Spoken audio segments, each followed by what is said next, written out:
కాదండి. హ్మ్. మీకు అన్నీ తెలుసన్నారు హ్మ్. ఫస్టు. మీరు అధికారంలోకి వచ్చేటప్పుడు మీకు అన్నీ తెలుసన్నారు. రాబడి తెలుసు, పోబడి తెలుసు, సంపద చేయొచ్చు. సృష్టించుకోవడం గూడా మీరు 6 తెలుసన్నారు. గ్యారంటీలు పక్కా అమలు చెయ్యొచ్చు. 100 హ్మ్. రోజుల్లో అప్పులు జేసన్నా జేయొచ్చు. హ్మ్. కానీ అప్పులు జేసే భారం ఎవరి మీద పడతది? ప్రజల మీద పడతది.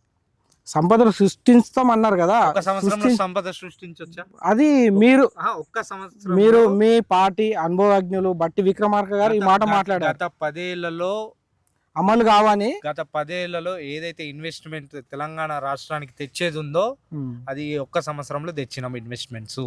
కాదండి. హ్మ్. మీకు అన్నీ తెలుసన్నారు హ్మ్. ఫస్టు. మీరు అధికారంలోకి వచ్చేటప్పుడు మీకు అన్నీ తెలుసన్నారు. రాబడి తెలుసు, పోబడి తెలుసు, సంపద చేయొచ్చు. సృష్టించుకోవడం గూడా మీరు 6 తెలుసన్నారు. గ్యారంటీలు పక్కా అమలు చెయ్యొచ్చు. 100 హ్మ్. రోజుల్లో అప్పులు జేసన్నా జేయొచ్చు. హ్మ్. కానీ అప్పులు జేసే భారం ఎవరి మీద పడతది? ప్రజల మీద పడతది.